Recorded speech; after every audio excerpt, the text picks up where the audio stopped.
राजा हो इस देश के, पॉलिसी बनाने जा रहे हो, देश चलाने जा रहे हो। अब कुछ लोग लकी हैं, उनको पेरेंट्स अच्छे मिल गए, अच्छे इन सेंस कि वो जानते हैं ये सब बातों को, खुद आईएएस है, अवेयर है, तो उन्होंने तो अपने बच्चों को 12th से पढ़ाना शुरू कर दिया इसी मोड पे। अब तुम इंडिया की हिस्ट्री पढ़ोगे, हिंदू बन गए, तुम्हें कुछ नहीं मिलेगा, तुम चपरासी नहीं बनोगे। किसने लूटा? महमूद गजनी ने। ये मत कहो मुसलमान था भैया, हिंदुओं को लूटने आया था। तो दिल्ली में सबका नाम पूछा था क्या कि तुम्हारा नाम? फैजल शेख, बोले छोड़ दो। तुम्हारा? बोले अवध ओझा, बोले लूट लो।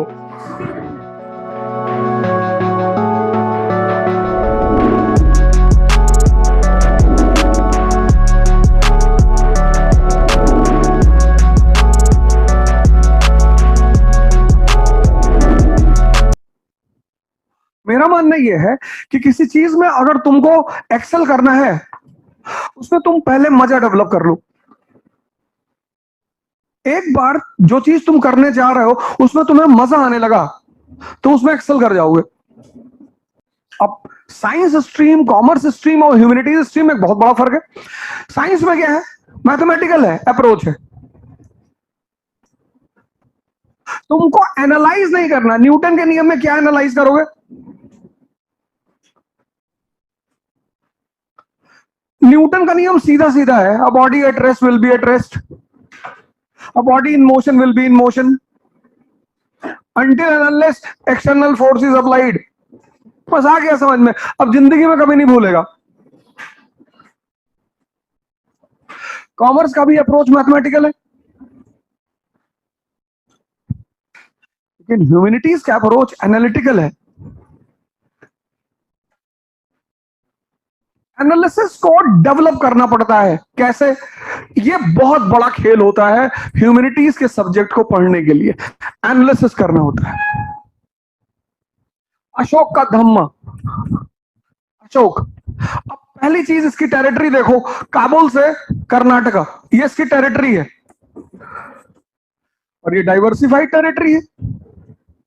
Culture depends upon geography. Ashok की जो टेरिटरी है वो डाइवर्सिफाइड है और हर्ष की जो टेरिटरी है वो लिमिटेड है, उतनी डाइवर्सिफाइड नहीं है। आ जाओ, कहीं बैठ जाओ, यहां बैठ जाओ, यहां बैठो। पहली चीज। दूसरी चीज, सेकेंड अर्बनाइजेशन का पीरियड है। सेकेंड अर्बनाइजेशन, अर्बन इकोनॉमी, पैसा आ रहा है चारों तरफ से। अर्बन इकोनॉमी, अर्बन इकोनॉमी जैसे तुमने सुना, तुम्हें अमेरिका क्लिक किया कि यार अमेरिका में तो यार तारिक साहब भी जाते हैं, बाबा रामदेव भी जा सकते हैं, क्रिश्चियन मिशनरीज भी जाती हैं, तो क्यों जाती हैं अमेरिका में? Urban economy. लेकिन बाबा रामदेव अफगानिस्तान नहीं जा सकते। दूसरा फैक्टर देखो, presence of multiple sects, Buddhism, Jainism, Brahmanism plus religious inspiration. अब इन चार चीजों को सामने रख के फिर धम्म को पढ़ो, क्लियर हो जाएगा। ये स्कूल में नहीं बता सकते, वो लड़का पागल होकर भाग जाएगा। स्कूल में सिर्फ इसको बताएंगे what is Dhamma, finish. Humanities की जान है ये एनालिसिस।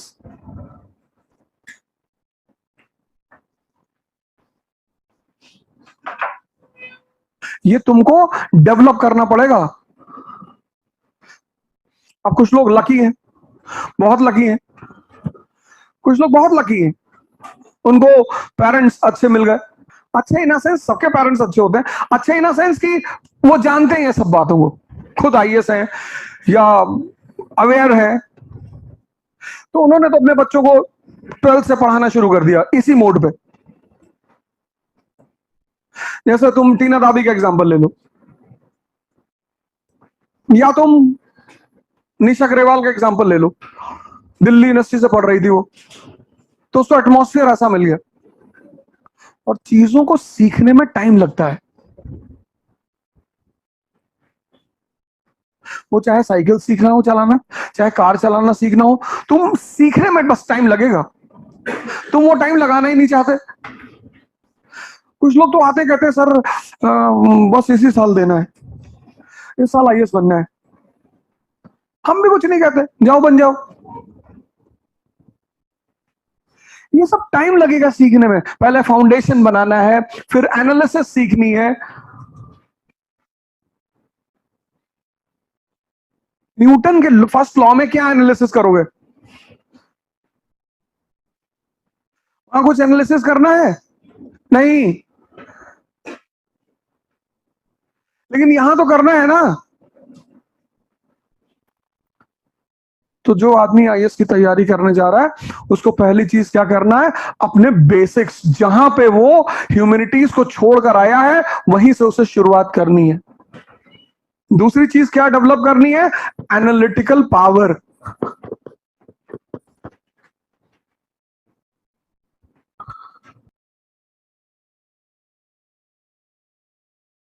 एटीन फिफ्टी से अब दादा भाई, तिलक और फिर गांधी, ये तीन लीडरशिप देखते हैं इनिशियली। इनकी जो लीडरशिप है वो सिर्फ एरिस्टोक्रेसी तक सीमित है, और ये लड़ नहीं रहे हैं, राजा महाराजा लड़ते नहीं है, प्लीड करते हैं। इनको लगता है कि लंदन की पार्लियामेंट को, इंग्लैंड की पार्लियामेंट को हमारी दुर्दशा पता नहीं है, तो इलेक्शन लड़ते हैं लेबर पार्टी के टिकट से, वहां की पार्लियामेंट में जाते हैं कि मैं जाके वहां की पार्लियामेंट को बताऊंगा कि देखो साहब हम परेशान हैं। बिजनेसमैन किसी से लड़ता नहीं है, सिर्फ अपनी बात रखता है। फिर ये आ गए, इन्होंने तो सिर्फ अपनी बातें रखी।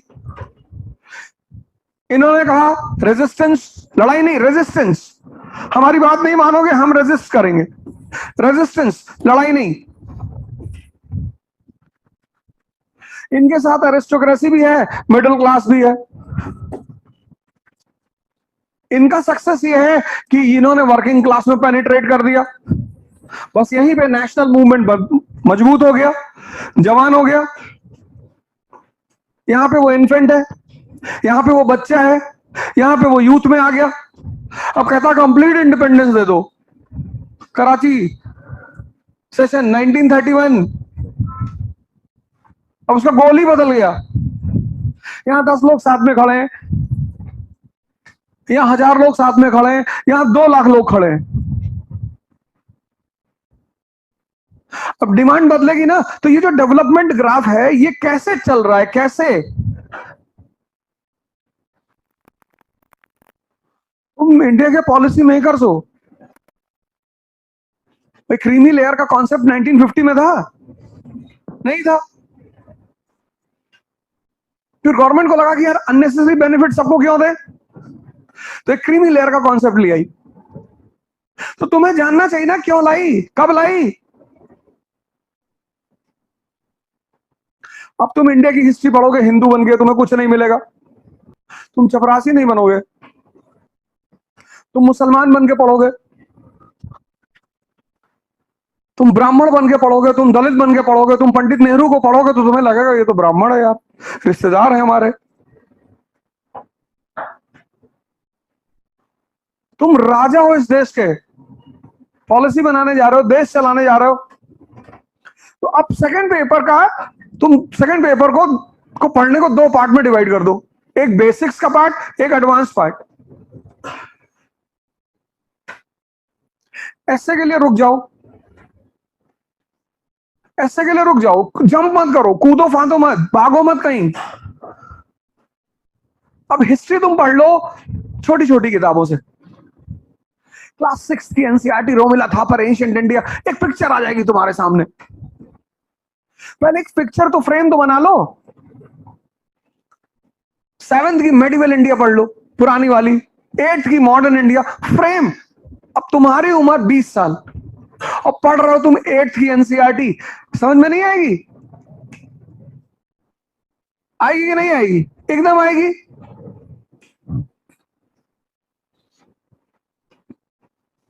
क्योंकि तुम तो उसे 10th में छोड़ आए थे ना।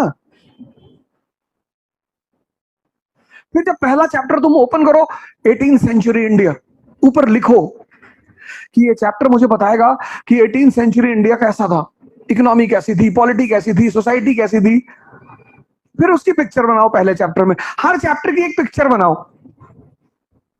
कि मुगल एम्पायर गिर चुका था, रीजनल स्टेट्स पैदा हो चुके थे, मराठा एक पावर के रूप में उभर रहा था पर अफगानों ने मार दिया, नादिर शाह भारत को प्लंडर कर रहा है, मुगल कुछ कर ही नहीं पा रहे हैं।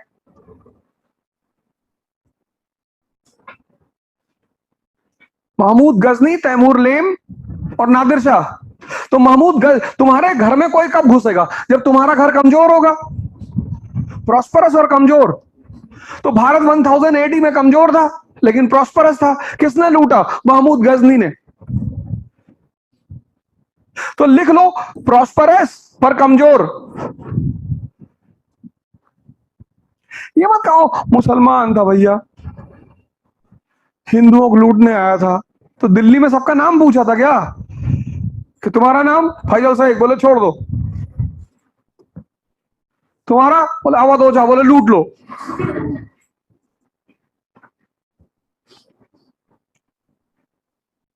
(1398) तैमूर, प्रॉस्परस पर कमजोर, सेंट्रल अथॉरिटी खत्म हो चुकी है।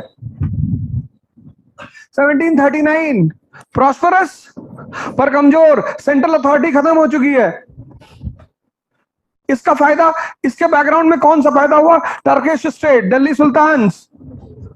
इसके बैकग्राउंड, ये किसका बैकग्राउंड बना? मुगल्स। ये किसका बैकग्राउंड बना? इंग्लिश।